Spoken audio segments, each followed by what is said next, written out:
不是死了吗？别抢，这是我的！大家都有，不用抢。是娘的声音，难道我重生了？那重来一次，母亲会不会？娘，谢谢你啊，活菩萨。是阿离，我不能跟你相认，别怪娘狠心。能再看到娘真好。这位姑娘不要插队，还是到后面排队去吧。什么？夫人，您说的那个孩子，莫不是……嘘，宝珠昨夜又闹了，说没了千金身份就去死。可那毕竟是您的亲骨肉。够了，就当做当年那个孩子没生下来，接回来也是受罪，还不如就当做死了。老奴知道了。主母心善，这荷包是施舍你的。姑娘聪明的话，拿了东西往南边去，别再进京城。首府府的善缘也不是人人都消受得起的。不回去就不回去，这京城又不是只有首府府一个去处。前世林氏一眼就认出来我耳后的胎记。我的孩儿，娘终于找到你了。可待我回到首府府后，一切都变了。若是多了一个粗鄙的香爷姐姐，我在京城闺女圈就彻底抬不起头了。那便对外宣称她是我收养的养女。这孩子是我收养的养女，一直在乡下养着，如今接回京城，以后便是府上的大小姐。母亲说我是养女。夫人说了，姑娘先在这儿住着，缺什么自己想办法。这便是母亲给我的家。母亲，姐姐从乡下来笨手笨脚的，让我来教她一些规矩吧，不然让别人笑话，丢了首府府的脸。好，都依你。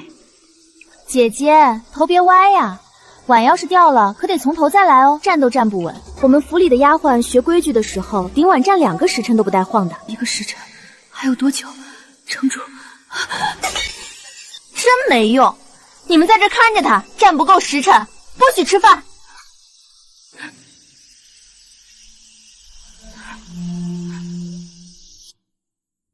阿离，宝珠身子弱，受不得半点委屈。你自小在乡野长大，命硬些，侯府的荣华富贵正配你，全当是报了母亲生你一场的恩情。他拉拢安远侯给宋宝珠撑腰，把我送到了侯府。我在死的时候，他正风风光光地操办着宋宝珠和探花郎的盛大婚礼。母亲，为什么要这么对我？重活一世，他连那一杯毒茶的伪善都省了。报恩，这一世轮到我来讨债。宋家势大，若想扳倒他们，单凭我现在的身份，无疑是以卵击石，必须要投靠势力更强大的人。京中唯有一个地方能容得下我，当朝大长公主萧明华，手握皇城4段狠辣，她也是首府宋鹤岩朝堂上最大的政敌。敌人的敌人就是朋友，就去公主府。这里就是我新的开始。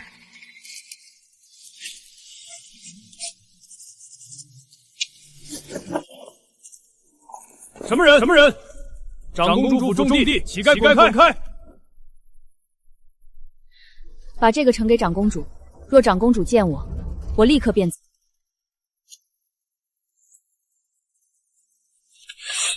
你到底是什么人？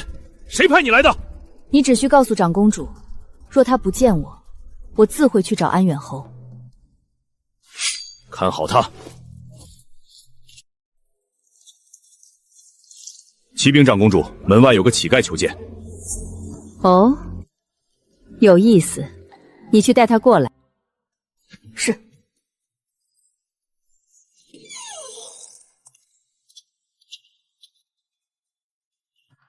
跟我走。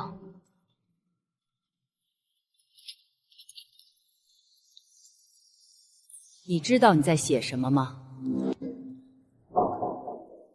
民女知道。首府宋鹤年私开岭南铜矿，铸造私钱，图谋不轨。民女不仅知道这件事，还知道最核心的账本就藏在城外云门寺菩萨像的莲座之下。你一个流民，从何得知？民女想与长公主做个交易。岭南矿案，皇城司查了3年，折进去10几个暗探，连半点实证都没摸到，就凭你？这不重要，重要的是殿下需要这本账册去打压首府，而我需要殿下做我的靠山。董兄，你那账本藏的可真绝呀，居然藏到菩萨底下。如果我先一步找到这个账本，那么或许能换我的自由。来人，把他给我关到地牢里，没有我的命令，谁也不许放出来。什么？落到这地牢之中，你如今还有半分往日模样，我留你性命，不过是看你尚有几分用处。侯爷，我从未敢有半点忤逆之心，求侯爷明鉴，饶我这一次吧。不知悔改，休要再痴心妄想。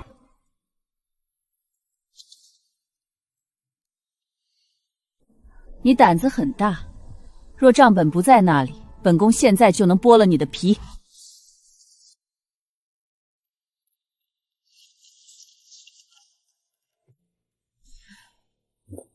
你想要什么？金银还是田产？民女什么都不要，民女想留在殿下身边，做一把替殿下撕咬仇敌的刀。你跟首府府有仇？血海深仇。好，我年轻时候也被人当成棋子用过，后来我把那一家子连根拔了。记住了，在京城，只有握在自己手里的刀才是真的。殿下说的是。你叫什么名字？民女阿离。好一个阿离，你真是给了我一个好大的惊喜。有了这个账本，本宫让宋鹤言翻不了身。多谢殿下。从今天开始，你叫萧清离，是我萧明华的女儿。成功了。稍后玉姑姑会带你下去洗浴，不要再让我看见你这副乞丐模样。青离不会让殿下失望。来人，带她下去洗一洗。从今天开始，她便是我王夫一妇女。是。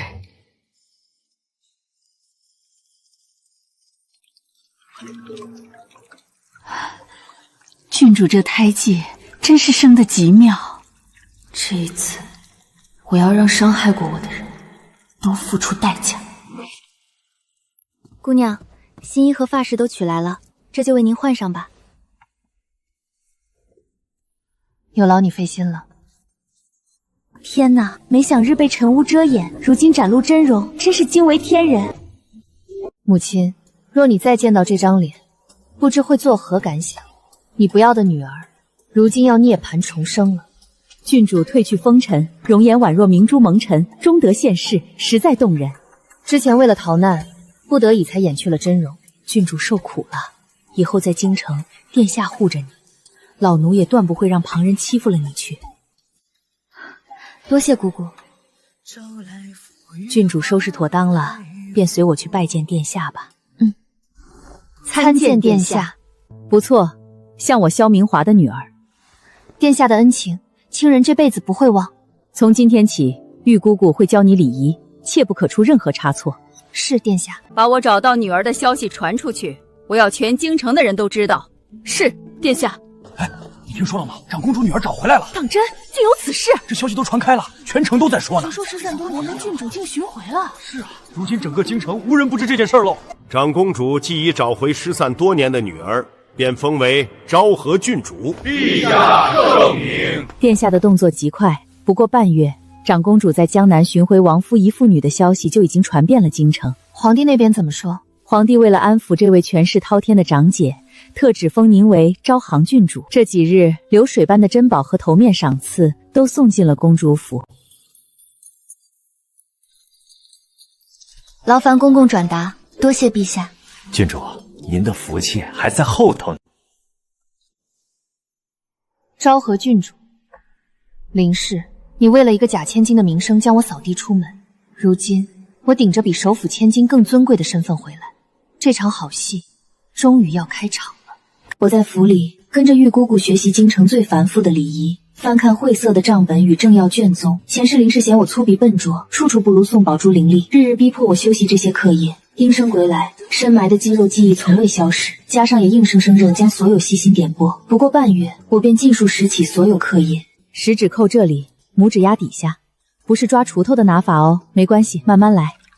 呀，才第5日就稳成这样了，姑姑当年可练了小半个月呢。手感是最重要的，姑娘记住了，多练几次就有数了。姑姑，这一笔现余归公银47000两，总账里只入了32000两，是我看错了吗？姑娘没看错，夜深了，先吃一口再算。这几日规矩学得如何？回殿下，郡主特别聪慧，礼仪一教便会，尤其是账本里面的漏洞也能一眼看出。好，明天皇后举办赏菊宴，让她随我一同去吧。是，殿下。郡主，明日皇后娘娘在御花园举办赏菊宴，京城4品以上的诰命夫人与千金都会赴宴。殿下说了，明日是您第一次正式亮相，务必要艳压群芳。赏菊宴，我记得很清楚。玉姑姑，请转告殿下，我不会给她丢脸。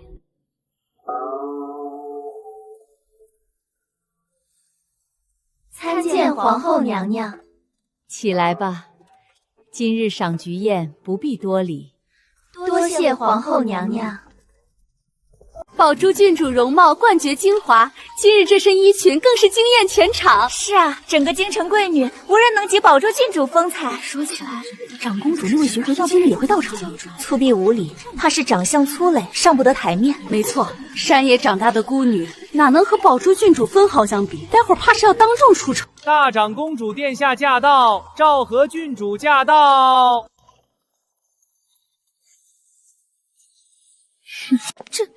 这哪里是山野孤女？这般容貌气度，远超京中所有贵女。之前是我们看走眼了，这仪态，这容貌，分明是天生金枝玉叶。青离参见皇后娘娘。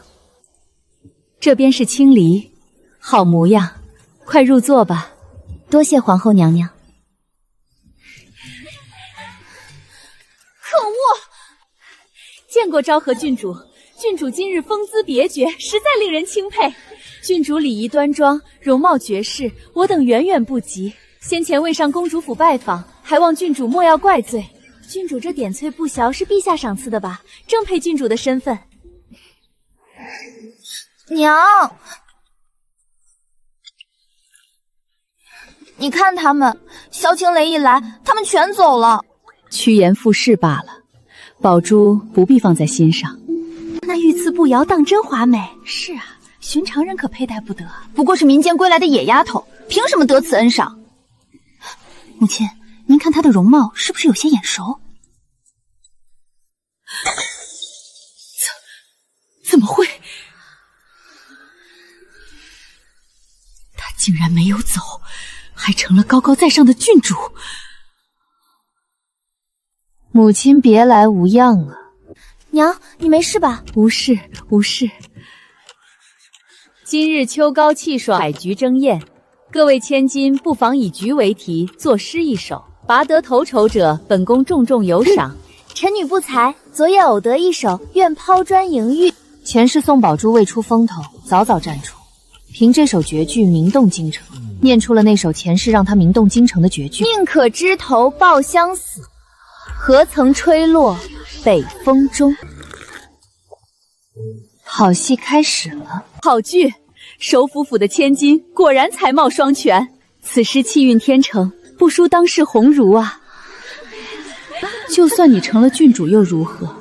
一个乡下长大的野丫头，绝不可能比得过我悉心教导的宝珠。宋小姐，这首诗当真是自己写的吗？当真没有借鉴旁人？那是自然。你自己腹中无墨做不出来，便刻意找茬怀疑我。宝珠自幼饱读诗书，怎会盗用诗则？郡主莫要凭空诋毁小女心血。就是，听说昭和郡主乡下长大，没正经上过学堂吧？难怪无端挑刺，怕是嫉妒宝珠才情，搞不好当真大字不识几个，才见不得旁人出彩。可不是吗？凭空污蔑也太失礼了。首府夫人真是教女有方，不过本宫这一女恰好也对诗词略知一二。阿离，你也做一首，让大家听听。回殿下，宋小姐这首诗确实极妙，只是这首诗早在3个月前就在江南的一本无名游记中流传开来。宋小姐将其据为己有，怕是不妥。宋小姐的诗竟然是抄袭的！你胡说！这是我昨日苦思冥想做出来的，你不要血口喷人！各位夫人评评理，我堂堂首府府的嫡小姐，用得着抄别人的诗吗？她一个不知道从哪儿冒出来的。本宫的义女还没说完呢，你急什么？殿下，这其中怕是有什么误会。宝珠这孩子自幼爱诗，平日里也常自己琢磨。阿离，你说的那本无名游记叫什么名字？在哪里见过？那游记名叫《南游皮录》，京西书局便有售卖，是真是假，派人一查便知。去，立刻派人出宫查验，把那本《南游皮录》给本宫找来。奴才遵旨。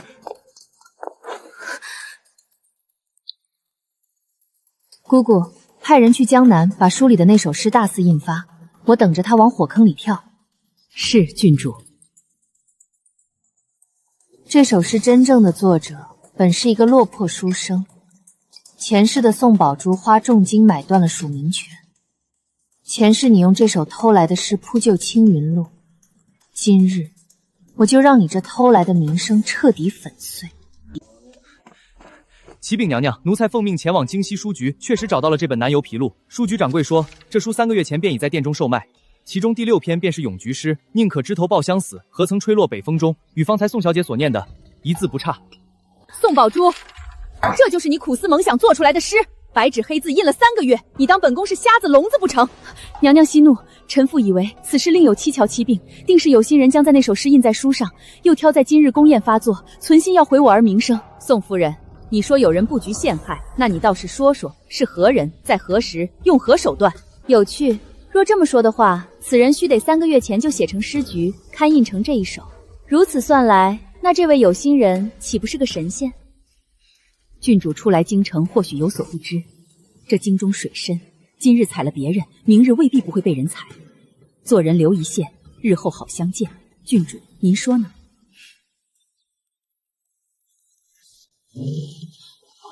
首府夫人莫不是议政了？本郡主乃是长公主殿下亲自从江南接回的义女，圣上亲封的昭和郡主。入京以来，宗人府记名礼部造册，宫中赐宴，桩桩件件有据可查，有册可循。夫人却在今日宫宴之上，当着皇后娘娘的面，当着满座诰宁夫人的面，攀扯本君主是你的什么远房亲戚？夫人是想说自己与皇家有亲戚吗？不，臣妇不是这个意思，臣妇绝无此意。再者，白纸黑字，铁证如山，3个月前刊印的南游皮目就摆在案上。这首诗从江南传到京城，从书局传到书摊，知道的人成百上千。令娘却将此诗说是自己昨夜的苦思磨，这叫什么？这叫偷。夫人身为一品诰命，首辅正妻，朝廷命妇，发现女儿做错了事，不教导她诚实守信，知错久改，反而用所谓的和气来粉饰偷窃之举，这便是首辅府的家教，这便是宋氏一门的门风。娘娘明鉴，臣妾真的不知道那本书，臣女没有抄，臣女是被人害的。娘娘，书在这里，诗在这里，你说你是被人害的，那被抄的是不是你？偷了别人诗作的人是不是你？本宫入宫30年，见过各式各样的后宫争宠，也见过不少朝堂上的明争暗斗。今天是御花园赏菊宴，本以为是风雅盛会，结果呢，欺世盗名，剽窃冒功，还敢当着本宫的面狡辩，好一个才女！今日真是让本宫开了眼了。是臣妇教女无方，诗词之事，宝珠确有不当之处，臣妇身为母亲，难辞其咎，求娘娘看在宝珠年幼无知的份上，宽恕她这一回。宋夫人既然知道教女无方，那就回去好好管教。宋小姐年纪也不小了，该知道什么事情能做，什么事情不能做。本宫今日不罚你们，不是给你们留情面，本宫是给朝廷留体面。起来吧，别让旁人觉得本宫不近人情。曾经沧海难为水，除却巫山不是云。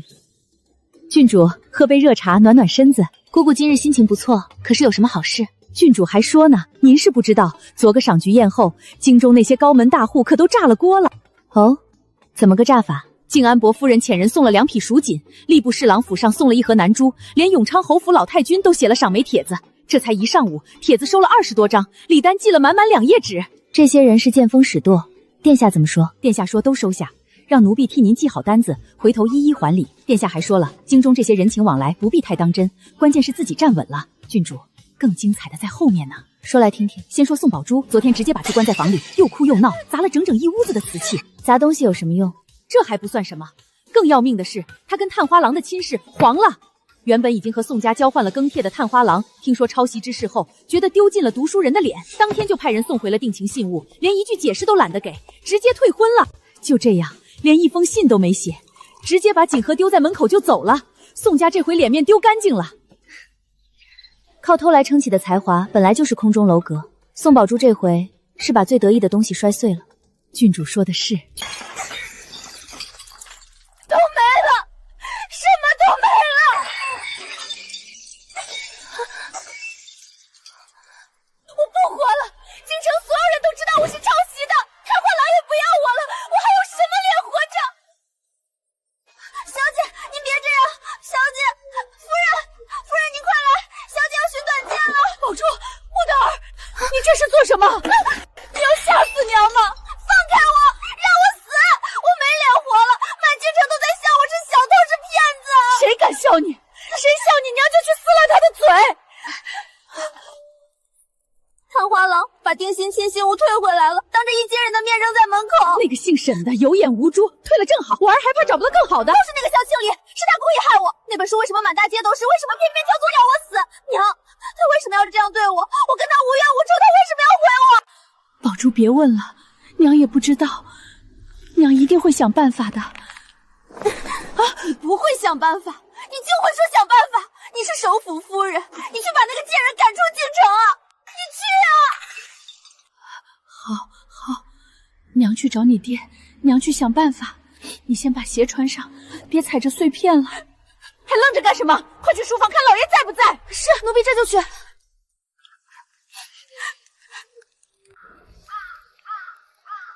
郡主，方才门房送来的，送帖的人放下就走，问哪个府上的也不答话。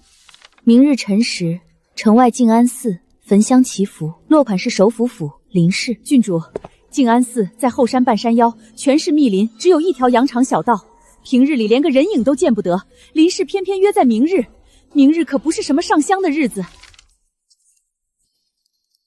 他终于坐不住了。郡主既然心里有数，那这约就更不能去。他这哪里是请人去上香，分明是摆了一桌催命饭。姑姑说的都对，静安寺山高林密，在那里动手，连埋尸都省了。那您还犹豫什么？奴婢这就去禀报殿下，让皇城司派围了静安寺，但凡他有半点异动，当场拿人，人赃并获。姑姑且慢。郡主，姑姑，皇城司的人一动，少说几十号人，大队人马还没到山脚，林氏的眼线早就把消息递上去了。那就悄悄的去，让暗卫换上便装，分几路混过去。我就是要大张旗鼓的告诉他，我不怕他。林氏这些日子是怎么过去的，你我都清楚。一个人被逼到这个份上，最容易犯错。他以为设一个局就能翻盘，却不知道自己正在往刀口上撞。郡主，奴婢跟了您这些时日，从没见过您做没把握的事。千金之子坐不垂堂，您不能去冒这个险。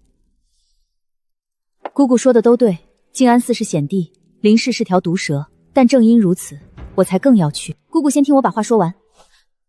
林氏他等不起了，这次是他定时间选地点，可主动权在我手里，我随时可以不去。这一趟我若是推了，他还会在其他地方动手，到那时候我才是真正被动的那个人。与其等他换个我不知道的地方设局，不如就借着这次机会将计就计。郡主的道理奴婢听明白了，但您身边就带一个侍女，刀剑无眼。谁说我只带一个侍女？他搭好了戏台，我就借他的台，唱一出他没料到的戏。第一件，你从暗卫里挑10多个身手最好的，明日提前在寺外密林候着，奴婢这就去传话。第二件，从府里挑2个信得过的侍卫，换便装，今晚就出发。对，今晚林氏会很忙，顾不上的，让他们扮成普通香客借宿。在林氏眼里，我不过是个侥幸攀上长公主的孤女，不足为虑。郡主觉得他会在禅房里埋伏多少人？静安寺的禅房我去过，不大，屏风后面最多藏5、6个人，再多就会露出马脚。5、6个人对您一个，就算侍卫及时赶到，也够凶险的。这不是有姑姑你在我身边吗？郡主放心，奴婢就是死，也不会让您伤到一根汗毛。姑姑刚才说千金之子坐不垂堂，是，奴婢是这么说的。可我不是温室里的千金，我是从烂泥里爬上来的，我是猎人。奴婢明白了，明日这个时辰，奴婢陪郡主一起去静安寺。退下。这里没有外人了，你不用再装了。宋夫人约我来上香祈福，如今香还没点，怎么说这些莫名其妙的话？萧清离，你耳后那6瓣红莲胎记，我从没对任何人说过。可你在赏菊宴上偏偏的那只9尾金凤不摇，偏偏让胎记露出来，你就是故意给我看的，连宋鹤年都不知道，你就是故意的。宋夫人这话，本郡主听不明白，什么前世今生的，夫人莫不是操劳过度，犯了癔症？少在我面前装蒜！我知道你恨我，你心里在想什么，我一清二楚。可我也是没有办法呀。你以为我不难受吗？你以为我不想认你吗？所以夫人今天约我来，就是为了说这些。宝珠以死相逼，他说要是府里多了一个香爷姐姐，他就吊死在我面前。他从小锦衣玉食长大，满京城谁不知道宋家小姐才貌双全？她是我一手带大的，我能眼睁睁看着她去死吗？我不能，所以我只能委屈你，只能装作不认识你，我也是被逼无奈呀。所以为了你的宝贝女儿，你就可以牺牲我，牺牲那个你怀胎10月生下来，被你扔在乡下16年的亲生女儿，在施州蒲被你亲手推开，还要被你送给安远侯当玩物的亲生女儿，对吗？对，谁让你命不好？你根本不配做首府府的千金，宝珠才是。她知书达理，琴棋书画样样精通，她才配得上宋府大小姐，你算什么？林氏，你以为只有你一个人重生了吗？你果然……我清清楚楚的记得前世你是怎么端着那杯下了蒙汗药的茶，笑着走到我面前，亲手递到我嘴边。你说，阿离，这是娘特意为你泡的安神茶，你用丝帕擦着眼泪，眼眶红红的，一副舍不得我的模样。我也清清楚楚的记得，我在安远侯的地牢里叫天不应，最后死在一个没有窗户的角落里，而你，我的好母亲，正在给宋宝珠操办婚礼，满京城的撒喜钱。你站在首府府门口笑得合不拢嘴，我却在烂泥里咽下了最后一口气。母亲，这一世轮到你了。想不到这还没到过年，就能看到如此大戏。2个女人一台戏，唱得挺热闹。既然谈不拢，那就别怪我们不客气了。上，弟兄们，干掉他们，不要留活口！收到，老大。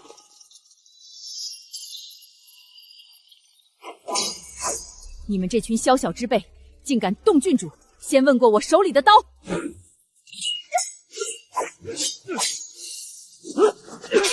郡主，您快走，从后窗翻出去，奴婢拖住他们。萧清离，你没想到会有今天吧？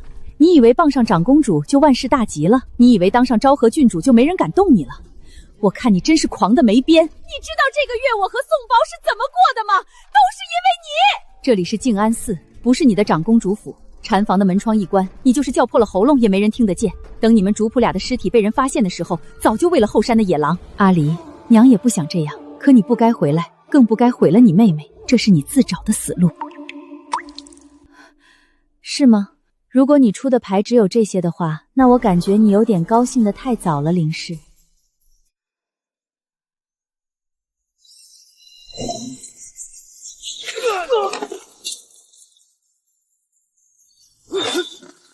外面有人，别管见了，先杀了那女的，杀了她我们才能活。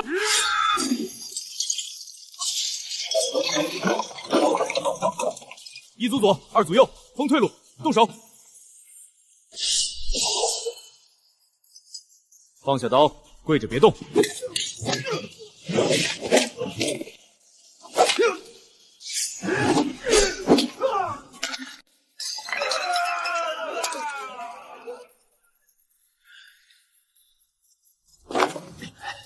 行，我认栽。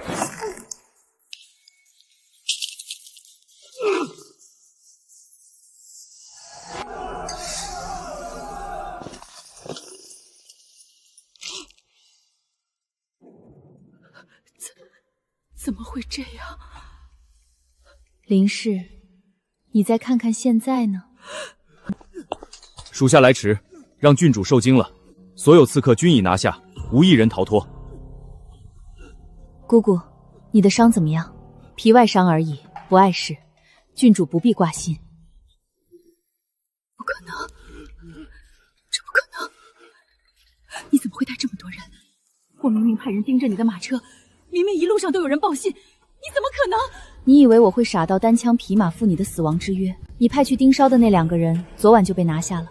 你花500两银子雇的这些亡命之徒，前天子时才从保定府入的京，你还给了静安寺住持200两银子封口费，让他把后山僧人全部调去前殿。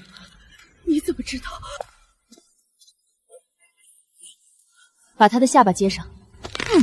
我没有耐心跟你绕弯子，我问你答，答得好留你一命，答得不好你就咬碎左边牙齿里那颗毒丸。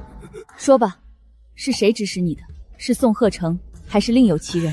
是我自己要杀你的，跟谁都没关系。是我恨你，你毁了宝珠的一切。你一个人做的。那安远侯呢？搜他的身，从里到外每一寸都搜。安远侯府的牌子怎么会在你身上？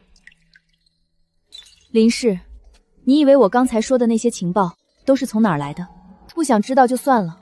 你昨晚派去送定钱的管家，今天天还没亮就被我的人截住了。他只挨了2辫子，就把安远侯府跟这件事情的关系交代得干干净净。你不如猜猜他说的第一句话是什么？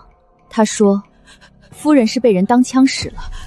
林氏，这500两银子应该不是你能拿得出来的数目。这笔银子到底是谁出的？是安远侯，对吧？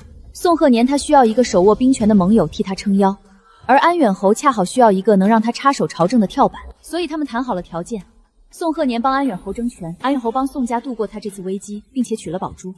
而你林氏被他们当枪使，此次既能除掉我这个眼中钉，又能打压长公主的黄承思，一箭3雕。但是安远侯答应过我，只要除了你，他就会好好待宝珠。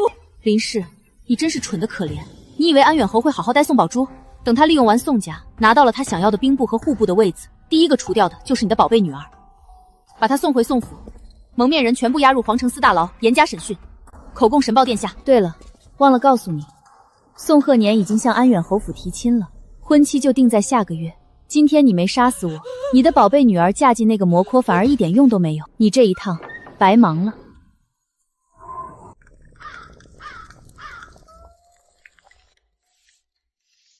姑姑有话要说。郡主，刚传来的消息，今日早朝，殿下当着满朝文武的面，把宋鹤年挪用公款卖官卖爵的事一条一条摆了出来。然后呢？然后他就狗急跳墙了。他散了朝，就派人去安远侯府了。怎么个跳法？不是去商量朝政，是去提亲的。他真的要把宋宝珠嫁给安远侯做继室。宋鹤年把宋宝珠真的许给了安远侯，千真万确。消息是从宋府管家嘴里传出来的，殿下那边的人也证实了。宋鹤年连耕田都写好送过去了，就等安远侯那边回话。听说安远侯倒是痛快，当场就应了，说下个月就过门。真是因果轮回，报应不爽。郡主，前世林氏为了他的宝贝女儿，亲手把亲生骨肉送进安远侯那个魔坑，他端着下了蒙汗药的茶，一滴不漏的喂进我嘴里。这一世，宋鹤年为了保住头顶的乌纱帽，亲手把他最宠爱的女儿推进了同一个火坑。而林氏呢，他上吊也好，哭闹也好，连拦都拦不住。偷来的才华，偷来的人生，终究是要还的。郡主，后面您猜林氏知道这门亲事后做了什么？说来听听。宋鹤年当天把林氏叫到书房，直接让她准备嫁妆。林氏当时就疯了，当天夜里就悬了梁。悬梁没死成，丫鬟发现的及时，把她从白绫上抱了下来。宋鹤年知道之后，反而更恼了。他恼什么？他说林氏不知轻重，婚期都定下了，首府夫人上吊的消息要是传出去，这门亲事还做不做？所以他直接把林氏禁足在院子里。宋宝珠呢？他那个宝贝女儿是什么反应？他比他娘更精彩。没人上门那天，他直接当场吓晕了。晕了之后呢？丫鬟掐神钟把他掐醒了。他一醒过来就发了疯似的，冲进书房就跪在宋鹤年面前磕头，哭着说宁死也不嫁。爹，女儿求您了，你让女儿做什么都行，女儿愿意去庙里当尼姑，也不要嫁给那个老东西。你给我闭嘴！开门，放我出去！我要见我娘！娘，你在哪儿？救救我！我不要嫁给那个老变态！宝珠，我的儿，娘救不了你，娘没用。宋鹤年让人把宋宝珠拖回闺房，门窗全部钉死，连送饭的丫鬟都不许跟他说话。据说为了尽快敲定亲事，连3书6礼都省了大半。前世他们用权势压我，以为权就是一切，现在他们才发现自己也不过是这盘棋上的棋子。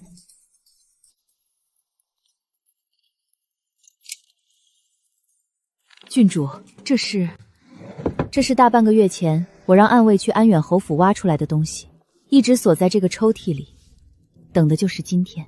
玉姑姑，你还记得我之前说的话吗？宋宝珠要嫁人了，我这个做姐姐的总得送她一份贺礼。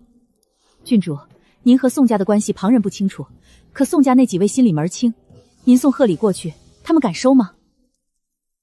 所以不能以我的名义送，你派人把这些文书悄悄递到宋宝珠手上，不要经林氏的手，也不要走正门。宋府不是有个给宋宝珠送饭的小丫鬟吗？想办法让她把信夹在食盒里递进去，再附一张字条，就写昭和郡主感念宋小姐当日在赏菊宴上的才情，特赠薄礼一份，预祝宋小姐新婚快乐。落款用我的名字。郡主，这上面写的是郡主姑姑到用膳时间了，那姑姑咱们先去餐桌那边吧。这是安远侯府前几任继室的验尸阁墓，上面写着鞭刑、烙铁、拔甲，这简直是人间炼狱。没错，上面详细记录了他们是怎么被安远侯折磨致死的。我想宋小姐看了之后一定会非常感激我。宋和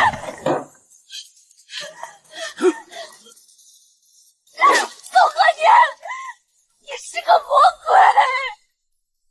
你要把我嫁给那个杀人魔！放肆，逆女！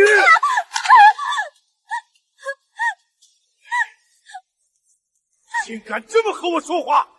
这门亲事，你嫁也得嫁，不嫁也得嫁！我看你是活腻了，今天我就打死你这个不孝女！她现在应该很后悔生在宋家吧？是她罪有应得。姑姑说的对，只是罪有应得4个字太轻了。前世她让我生不如死，这一世我要让她在踏入魔科前先品尝一遍彻底崩溃的滋味。郡主，消息传来了，宋宝珠是被连夜塞进一顶小轿，连拜堂都没有，被婆子架进轿里。安远侯从不在乎过场，他现在境况如何？据侯府内线回报，新婚当夜，他拔簪刺向安远侯，扒光衣服，用绳索吊在房梁上，用盐水马鞭抽了整整1夜。第二天，宋宝珠就疯了，见人就咬，被拖去死牢，铁链锁着，任由他自生自灭。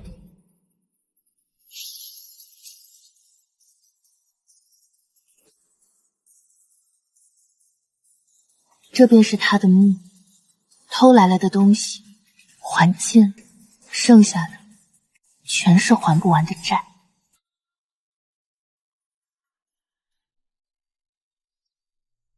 今日梅花开得好，诸位随意赏花。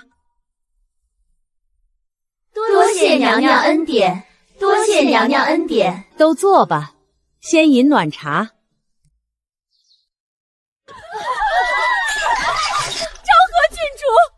臣妇求您高抬贵手，放过宝珠吧，她已经被折磨疯了，快死了！郡主，郡主啊！夫人认错人了吧？宋夫人，这是皇宫内院，不该来这里撒泼。你算什么东西？一个奴才也配拦我？是你！都是你！是你设计陷害宝珠，是你逼着她嫁给安远侯！你这个毒妇，我跟你拼了！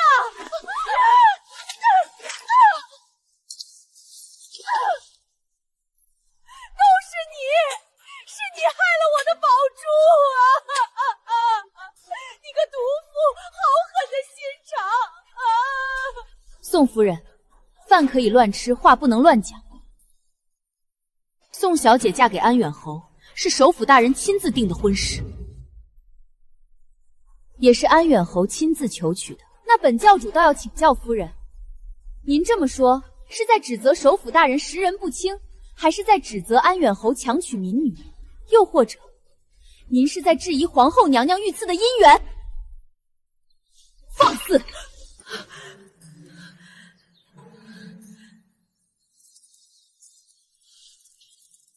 你一个罪臣家眷，竟敢在御花园大放厥词！臣妇不敢，臣妇绝无此意，娘娘恕罪。来人，把这疯妇拖出宫去，乱棍打出，永世不得踏入皇宫半步。宝珠，娘对不起你，娘没有。宋夫人，省省力气吧，快些走，别把血蹭在石板上。放开我，我不走，宝珠还在受苦。夫人再闹，可就不是拖出去这么简单了。等等，玉姑姑，宋夫人思女心切，也是可怜，派人去告诉安远侯，就说首府夫人整日以泪洗面，请侯爷务必成全他们母女，让宋夫人去侯府见见宋姑娘。是，奴婢这就去办。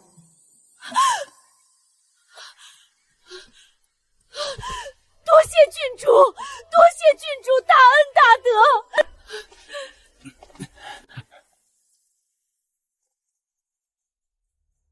林氏，你以为我是心软？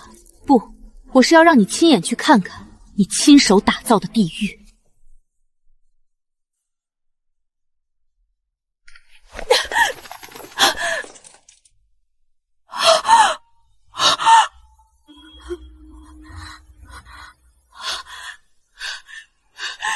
宝珠，我的儿啊！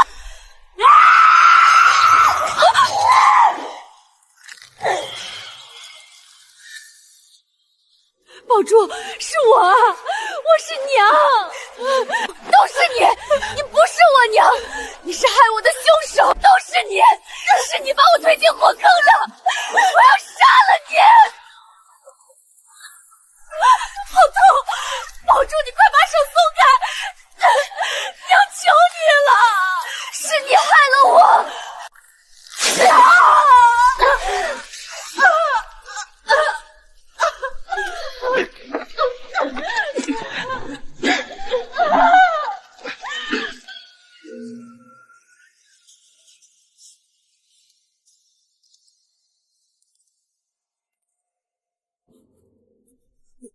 宋鹤年挪用公款，卖官鬻权，铁证如山。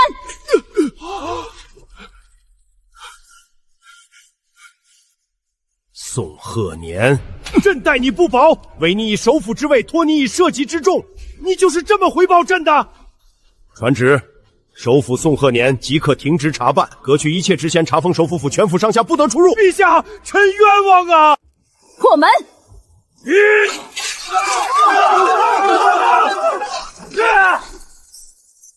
儿有暗格。殿下，找到了。很好。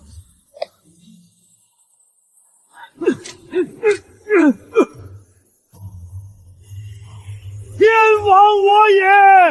天亡我也！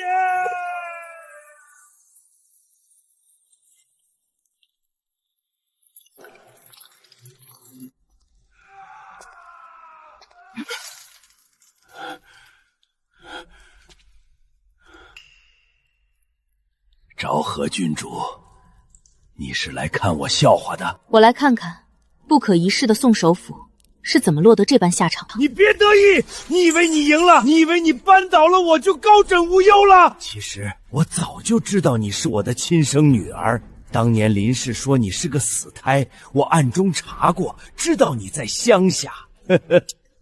但我没去找你，你知道为什么吗？因为一个乡野长大的粗鄙丫头，对我没有任何利用价值。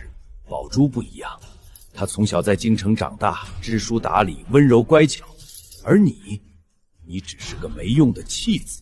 好，你放心，我会让你亲眼看着你所珍重的一切权势是如何一点点化为灰烬的。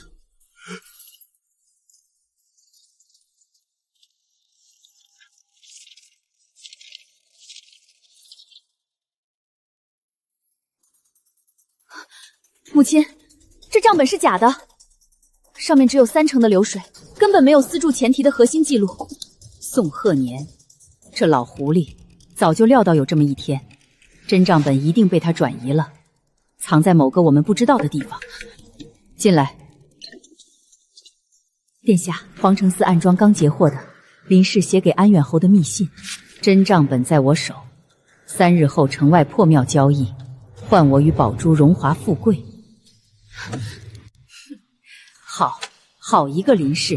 林氏这个毒妇骗走了宋鹤年的真账本，拿着它去找安远侯做交易，用宋鹤年的命换他自己和宋宝珠的荣华富贵。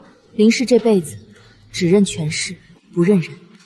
母亲，安远侯觊觎岭南铜矿已久，他必然想独吞这本真账主，绝不可能真心娶一个声名狼藉的宋宝珠，还给他和林氏荣华富贵。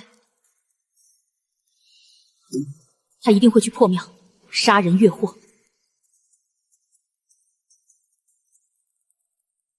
将计就计，这次不强攻，就利用他的贪婪，诱他出城。母亲，这里是破庙唯一的退路，安远侯若要撤退，必然走这条路。我们在此设下伏兵，封锁退路。我们在破庙提前设下天罗地网，等他们狗咬狗，然后将他们一网打尽。好，传令皇城司，出动所有精锐暗卫，暗中包围破庙。没有本宫的命令，连一只苍蝇也不准放出去。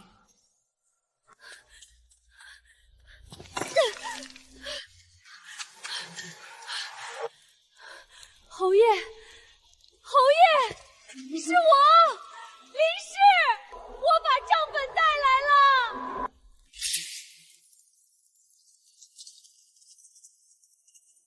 林夫人，别来无恙啊！不可能，这不可能！你怎么知道？别过来，再过来我就毁了账本，让你们谁也别想得到！哈哈哈哈哈哈哈哈！林夫人，本侯这不是来了吗？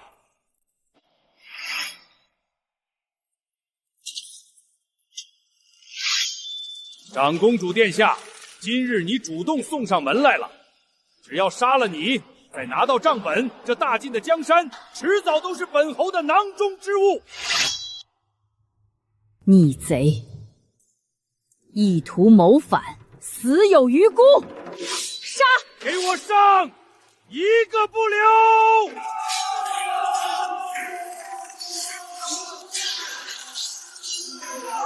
挡我者死！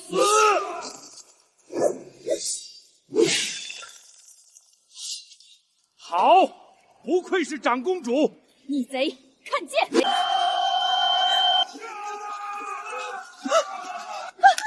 杀我！别杀我！快到了，快到了！到了，终于到了！我还活着，我还活着！想跑？做梦！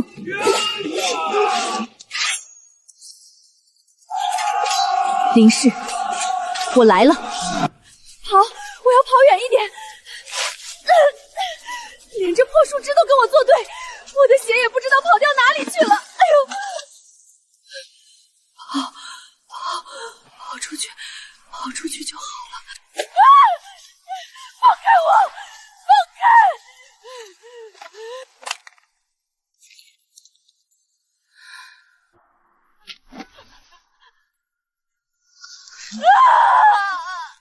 轻饶，轻饶，我错了，饶了我，求你饶了我！看在我生你一场的份上，看在我10月怀胎生你一场的份上，饶了我这条狗命吧！生我一场。前世我被折磨致死的时候，你正在给宋宝珠操办盛大的婚礼。那时候，你怎么没想过，看在生我一场的份上，饶了我？小情人，我要杀了你！就凭你，该我了。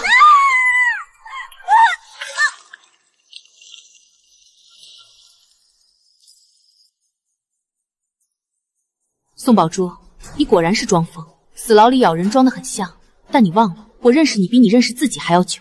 暗卫，郡主，装疯的绑了，这个也一起。是。这一世，我要亲手把你们送上绝路。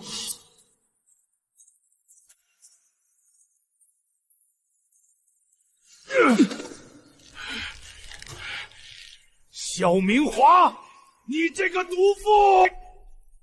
沈凛，你方才说什么来着？大靖的江山是你的囊中之物，逆贼，你输了。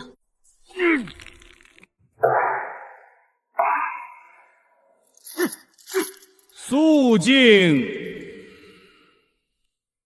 本官奉旨三司会审，今日当堂宣判：安远侯沈凛谋逆造反，判处斩立决。国法面前，容不得你不服。宋鹤年，身为首辅贪赃枉法，勾结叛党，判处斩立决，抄没全部家产，即刻执行。满盘皆输，报应啊！林氏，经查明，身为宋鹤年之妻，参与谋逆，判处终生流放北疆苦寒之地，永世不得回京。不要流放你了，求你了，大人，不要流放我，我错了，我真的错了。宋宝珠经查明，持凶器行刺昭和郡主，判处终生流放北疆苦寒之地，永世不得回京。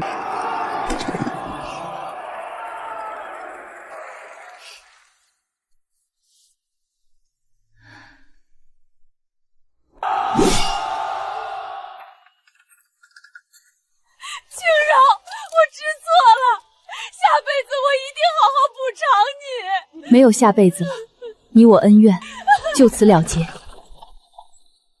此案了结也是大功一件，我会为你向皇上请旨，封你为长公主。